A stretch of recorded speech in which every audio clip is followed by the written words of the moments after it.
This D shape is kind of deceiving for the drivers. It looks like you've got a line to get around a guy getting into one, but in reality, oh, look at Coletta. He blew the engine big time. Oh, and upside down. And a big fire as the fuel cell obviously let go, and we see one driver jumping out quickly. Man, that was a hard hit taken. Was it Hines that... Oh, there's some more fuel going off out of the 7 car. And look at everybody scrambling out of their cars, though. You can see the drivers. It looks like there's one more getting out. I think that just should be all of them that have gotten out of their cars. We've got one on fire out there. One guy that's still got his feet on fire. At least a little bit of fire there on the lower part of his leg. Where's the fire trucks?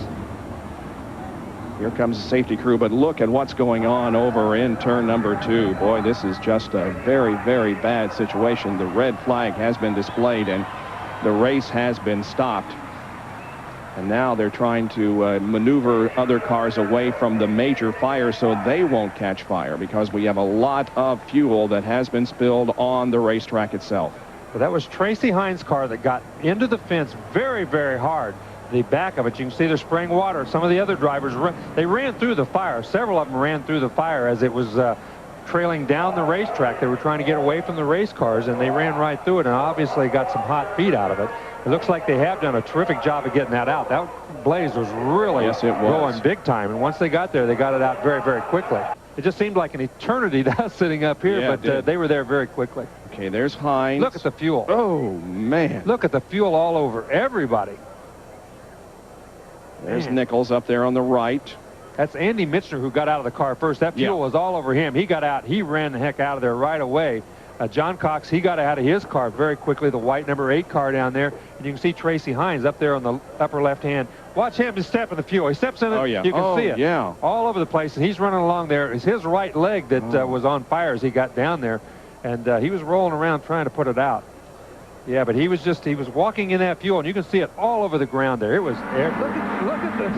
Look at Stryker running down the bottom, throwing those sparks. He's sliding right up in front of Saccone. He said, oh, we got a car. All 2 cars up in the wall, and a car rolls over. He is T-boned. We'll have a red flag. Mike Mason is going over. Looks like... We also see Roy Carruthers in number 5 and Don Schilling in number 21. Schilling was T-boned by Mike Mason, which is the car. You can see the belly pan, and Mason went for a wild ride in number 7. Let's look at it again. Now you look at the front of the pack. All right, a car is already in the wall. 2 cars are into the wall. Oh, it looks like Schilling got upside down. Schilling actually got upside down. Now, where is Mason? There is Mason right there. Now, watch Mason as he goes side for side about 5 times. He had nowhere to go. Mason, he was just, everything happened so fast at this racetrack, there's no reaction time. Once Schilling came down off the racetrack in front of him, there was nothing he could do. Very, very fast. Mahoney actually looks like he's... Yellow flag, yellow flag. We have a fire. A car is on fire coming off the 4th corner. Several cars involved. Somebody get in there. Immediately, the fire crew there. And that obviously is not just alcohol burning, because alky burns without a flame. The red flag is out. A terrible situation here in the sprint feature at the Winchester Speedway. The red flag is out. You can see the field coming to a stop up there on the high side of turn 4. The ambulance pulls up to block our view.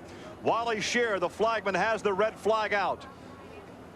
Boy, oh boy, that was a terrible We're being crash. told that apparently he has climbed out of the car. Obviously, from our vantage point, we cannot see. From our camera's position, we cannot see. We can see the smoke. The ambulance was blocking our view. There's one of the drivers out of the car. I don't know whether that was the driver that was... That's Rocky Hodges. Oh, there is the tail of the 19 car of Dave Durnwald. Somebody very loose into the wall up there, and that's Howerton got into the fence way up the racetrack. Durnwald. There's Durnwald, the red number 19, and there's where the car burst into flames. Now, on the other side of the car that we didn't see earlier is Tice Carlson. Carlson is still in his car. The flames all around, and you can see him batting the flames. He's trying to get out of the race car. He knows it's on fire. He wants to get out of there. The fire uniforms, the safety suits that these guys have on are good for being inside that race car. Normally occupied by Paige Jones, who's racing out in California in the rear engine competition. Look at this. We have a car over the wall in the entrance to turn 4. A car over the wall. It appears to be Bob Saccone. Bob Saccone in a wicked ride over the wall. It is. From Prospect Park, Pennsylvania, you can see to the cockpit the cage of that reader chassis is intact. Bob is moving around.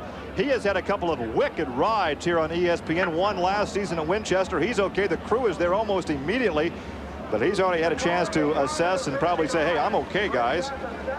Yeah, he's moving around. I think he's all right, but obviously a little shaken up. You don't go out of a place like this going the speed you're going here without taking a few bumps and bruises along with you. So he's trying to gather himself back together, and he's going to sit there and think about it for a second. Now watch for the red number 59 be off to the right of your screen.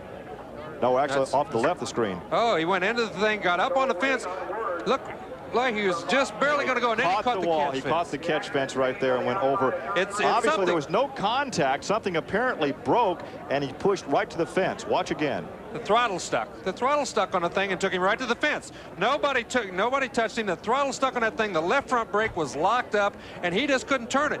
It's happened so quick, so instantaneously. When that throttle sticks, you cannot turn it and hit the kill switch. There's his father right there. That's Lou Ciccone. He is now apparently being told, being made aware that his son is okay. But once again, as a father, your son is racing. It's a terrible situation to be a father and watch your son involved in an accident like that. Here is a look again from the car of Tony Stewart. There he's up against the wall, on top of the wall. Now watch him catch that fence. Boy, thank goodness for cages. That really saved Bob Ciccone right there. He has broke through. He runs third on the speedway. Here they come off turn 4. Doug Wolfgang goes by. Jimmy Nace, Sonny Crates, Maynard Yates. And we have a terrible crash. A terrible Oh my crash. God, a big fire on the front stretch. Red flag. Oh no. This is terrible, Randy. Absolutely terrible. Where is Bob Hockenberry? That race car hit the flag stand. That's the number 77 of Keith Kaufman, I believe, on fire on the outside of the racetrack there. Camera swings to the right just a little bit. That fire is still burning down there, Randy. You can see it on the screen. Just a catastrophic accident here right in front of us on the front stretch, Randy. Let's hope they can get some fire equipment down there. They do have the fire extinguisher down there now. That fire is still raging, burning. Randy, this is just terrible. It is horrible. John, I'll tell you what happened. Oh, look at that fire. John, I'll tell you what happened. The number 40 of Kenny Smith lost power coming down the front stretch. Van May had nowhere to go. He got ran into up him. over the left rear and was right up into the judges' stand. John, I don't know if anybody's injured up there. I don't know. The safety crew trying to get through. Hopefully everybody will cooperate. Let's hope the drivers are out of those race cars, Randy. Oh my God, John, this is a horrible sight. This is one of the worst things that you can have happen at a racetrack. We didn't want to see anything like this. We come to the racetrack to see a good, exciting race. This just John, you puts know, a big black cloud over this event right at this point, Randy. the worst thing is these cars were totally fueled up. That's right. They come back onto the speedway with the tanks topped off.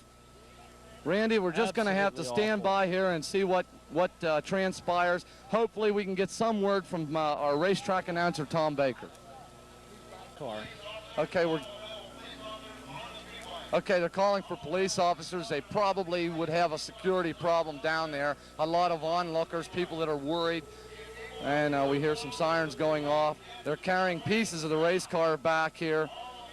John, you know, one good thing is the ambulance went right by the judge's stand. So hopefully no one in the judge's stand was injured. Right.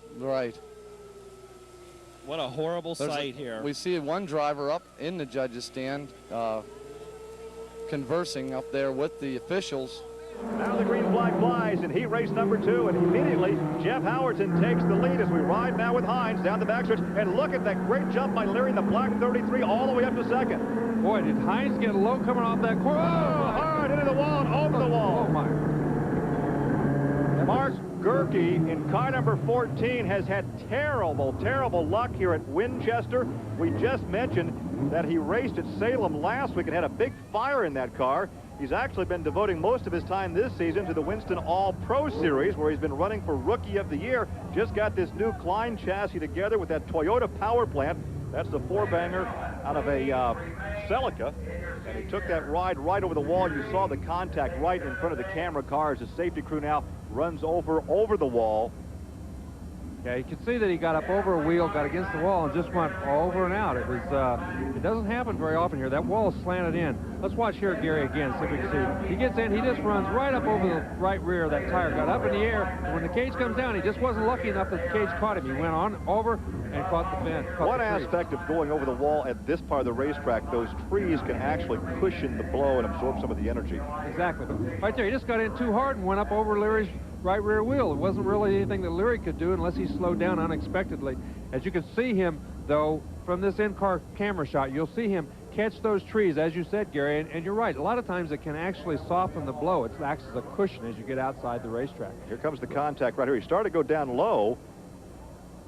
Did not look like he ever tried to brake. He got over that right rear, and he spun around one time and climbed over the wall. The red flag is out, and you can see the emergency crew there. Some USAC officials looking down into what is a ravine down there at the bottom of those trees. Well, that's a 38-degree bank, and on the other side of it, it's just as far down the other side as it is down to the bottom of this side. So it's a long way down to the bottom of that ravine, and obviously he's gone down there quite a ways. Well, let's remember that car on the outside of the back row, Dave Blaney, is the quickest qualifier of them all. Oh, in turn number 1. They are in the fence. There's a multi-car incident. In turn number 1, this race will be stopped immediately. We've got a car outside the track, Steve. One went right through the fence. It looks like Marlon Jones in the number 9.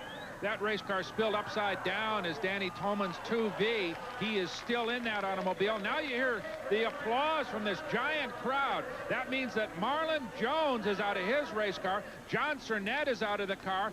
Dave Blaney is apparently all right, but right now the concern is directed at Danny Tolman in that automobile. There's one of the emergency workers trying to get him unhooked. Let's hope he's all right. These roll cages are very stout, but they're never quite stout enough. So concern here spreading through this giant audience. There is Marlon Jones, number 9. Believe it or not, he walked out of that race car. Completely out of the park, Steve, but note, roll cage intact, and that big wing apparently helped to cushion the automobile. But it's going to be some time before they get that fence repaired. There he is. Danny Tolman out of the race car. He, too, is all right. So we got 4 cars totally destroyed, but thankfully 4 drivers are all right. And now it's time to take another look at this one, Brock. One of the most spectacular accidents that we have ever seen in our 6-year coverage of World of Outlaw Racing. I don't have to tell you that it all happened right here in turn number 1. An incredible, almost like a train wreck, as these cars literally disintegrate into that fence outside turn number 1. Unbelievable that these drivers were apparently uninjured as we watch this wreckage begin to be strewn all over the racetrack. Fires on the rear. This should be very interesting. Delordo and Verdine bring them down. Oh, that's not going to happen. My God. A double flip, a car upside down, barrel rolling. That's Kenyon. No, that's Mac McClellan. Mac McClellan in the other 25 car. Mac McClellan in the other 25 car. Kenyon, they had identical cars. Cliff Jacobs built both cars. They were identical.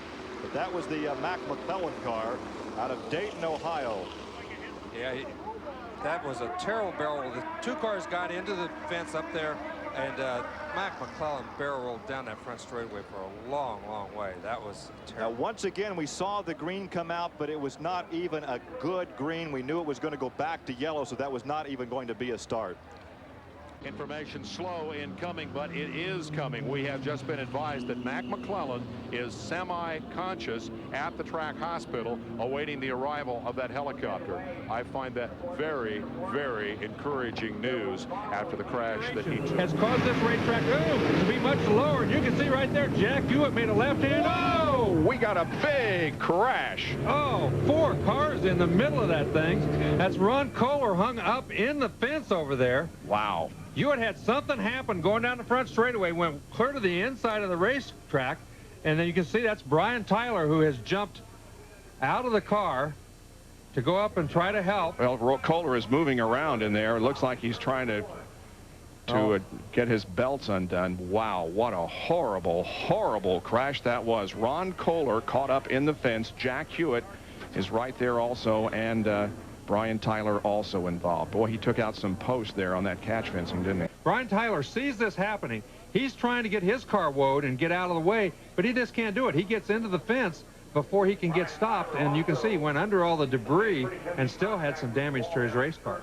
Wow, and Ron is climbing out of the car under his own power. Boy, that is good to see, because that boy took a very serious ride.